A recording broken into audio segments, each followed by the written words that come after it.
Assalamualaikum warahmatullahi wabarakatuh.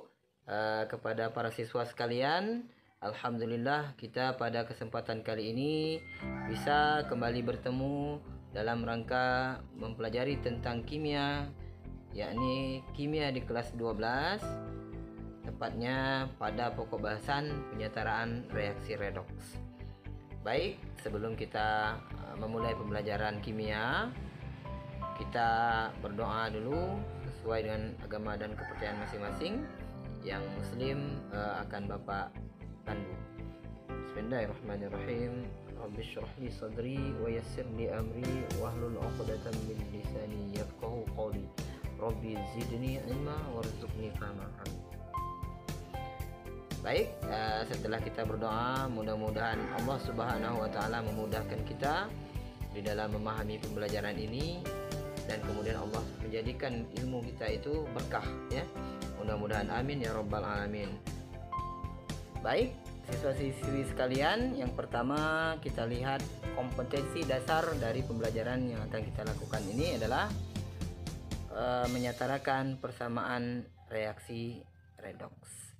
Kemudian tujuan pembelajaran kita yang pertama adalah peserta didik dapat memahami reaksi reduksi dan oksidasi. Yang kedua adalah peserta didik dapat menentukan biloks atom di dalam senyawa maupun ion. Kemudian yang ketiga, peserta didik dapat menyetarakan persamaan reaksi redoks. Sekarang kita akan lanjutkan dengan pembahasan pembelajaran kita, yaitu tentang penyetaraan reaksi redoks. Ada beberapa cara, ya, dua cara sebenarnya yang bisa kita gunakan di dalam kita menyetarakan reaksi redoks ini. Yang pertama, ya, kita sebut dengan cara setengah reaksi atau cara ion elektron, ya. Dan yang kedua nanti ada caranya yang disebut dengan cara bilangan oksidasi. Baik, untuk yang pertama langsung saja kita akan bahas tentang bagaimana langkah-langkah, ya, dalam menyetarakan reaksi berdasarkan cara setengah reaksi.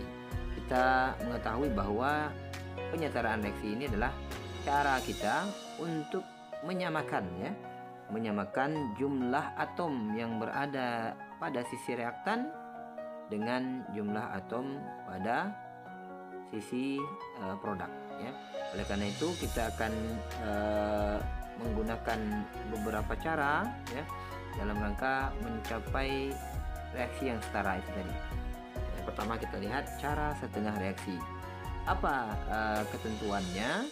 Yang pertama adalah tuliskan setengah reaksi untuk kedua zat yang akan disetarakan.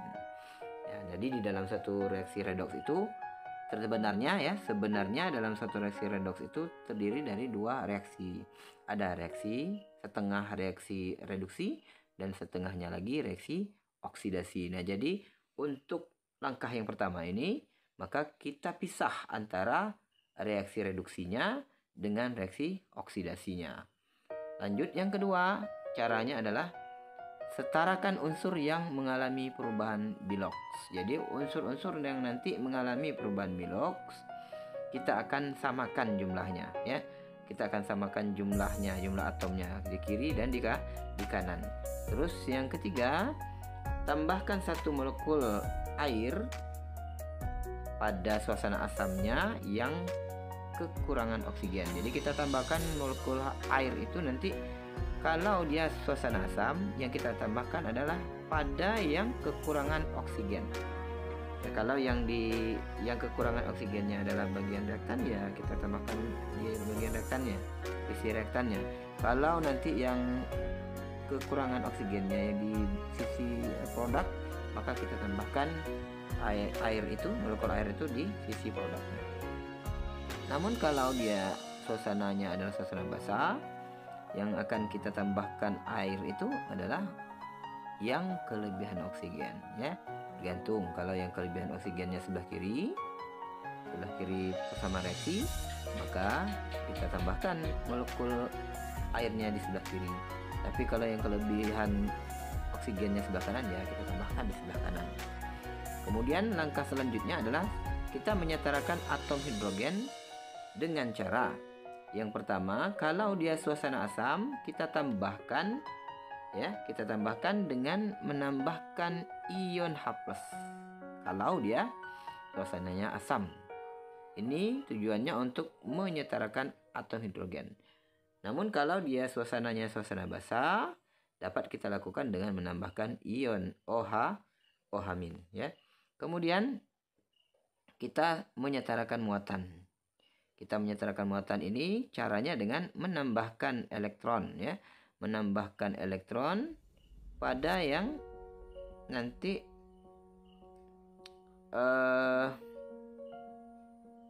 kelebihan muatannya, ya. Pada yang nanti kelebihan muatannya. Kemudian yang keenam, langkah yang keenam adalah samakan jumlah elektron yang diterima dengan jumlah elektron yang dilepaskan, kemudian dijumlahkan. Nah, ini dalam langkah keenam ini kita lebih kepada langkah untuk menyamakan jumlah elektronnya. Caranya nanti dengan kita mengalihkan dengan sebuah bilangan sehingga nanti didapatkan jumlah elektron pada reaksi reduksinya, ya, dan oksidasinya itu sama, ya. Kita akan lihat agar kita lebih memahami daripada cara ini, ya, cara setengah reaksi ini. Kita akan lihat contoh soal, ya, yang akan kita bahas berikut ini.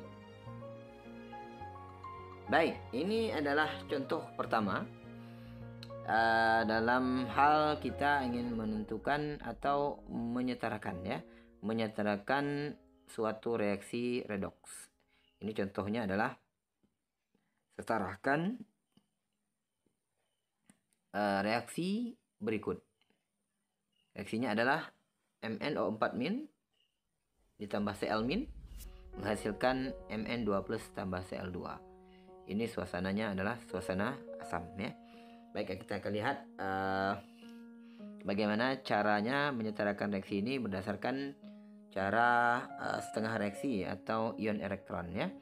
Nah, yang pertama langkahnya tadi adalah kita memisahkan dua jenis reaksi tadi, ya. Dari reaksi redoks yang lengkapnya kita pisahkan menjadi setengah reaksi reduksi dan setengah reaksi oksidasi, ya. Jadi yang pertama kita pisahkan dulu mana yang reaksi reduksinya, mana reaksi oksidasinya, ya. Namun nanti bagaimana cara kita untuk memisahkannya? Tentunya caranya adalah dengan melihat dulu atau menentukan dulu biloks dari masing-masing atom.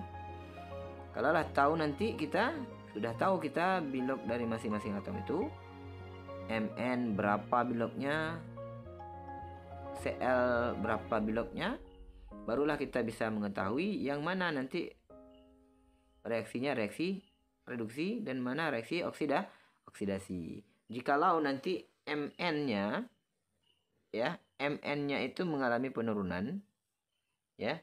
Kalau kita lihat di sini Mn itu yang berada dalam ion, ya, dalam ion MnO4- itu kita akan mendapati bilok Mn itu sama dengan +7. Sementara di sebelah kanan Mn itu biloknya sama dengan muatannya +2. Dari +7 ke +2, maka reaksi ini ternyata mengalami penurunan bilok. Maka dia kita golongkan menjadi reaksi reduksi. Maka reaksi setengah reaksi reduksinya adalah MnO4- menghasilkan Mn2+. Ini setengah reaksi dari reaksi reduksinya itu tadi, ya. Kemudian untuk Cl ini di kiri Cl-, berarti biloknya sama dengan -1. Sementara di kanan Cl2 itu termasuk atom bebas. Atom bebas kita tahu bahwa biloknya sama dengan 0. Jadi dalam reaksi ini dari -1 ke 0 itu mengalami kenaikan bilok. Oleh karena itu reaksi setengahnya ini yang Cl- menghasilkan Cl2 ini termasuk ke dalam reaksi oksidasinya ya. Nah, jadi ini cara kita untuk memisahkan mana reaksi reduksinya, mana reaksi oksidasinya, sehingga dapatlah kita setengah reaksi masing-masing ya. Kemudian langkah keduanya tadi adalah kita menyamakan jumlah atom yang mengalami perubahan Bilog. Ya, kalau kita lihat tadi untuk reduksi Mn itu kan plus 7 Bilognya. Sementara Mn 2 plus itu Bilognya plus 2. Nah, yang mengalami perubahan Bilog adalah Mn-nya. Ya. Nah, maka kalau sudah tahu itu tadi, sudah tahu yang mengalami perubahan Bilognya itu Mn, maka kita bandingkan Mn di sebelah kiri dengan Mn sebelah kanan itu sudah sama atau tidak jumlah atomnya. Kalau dalam reaksi ini MnO4- itu Mn-nya 1 buah atom, sementara Mn2 plus juga 1 buah. Maka kalau sudah sama seperti ini tidak perlu kita samakan. Sementara kalau yang reaksi oksidasi ini ya, Cl- menghasilkan Cl2, Cl- hanya 1 buah atom, sementara Cl2 ini mempunyai 2 buah atom. Nah, ini nggak sama, ini tidak sama jumlahnya, maka harus kita samakan jumlah atom yang mengalami perubahan Bilog ini. Kalau di kanan ada 2 buah atom Cl, maka di kiri juga harus ada 2 atom Cl. Maka ditambahkan koefisien Cl- itu dengan bilangan 2 ya, dengan bilangan angka 2. Jadi sama-sama sekarang sudah 2 atom ya. Cl-nya sudah 2, Cl di kiri sudah 2, di kanan juga sudah 2. Itu langkah yang kedua.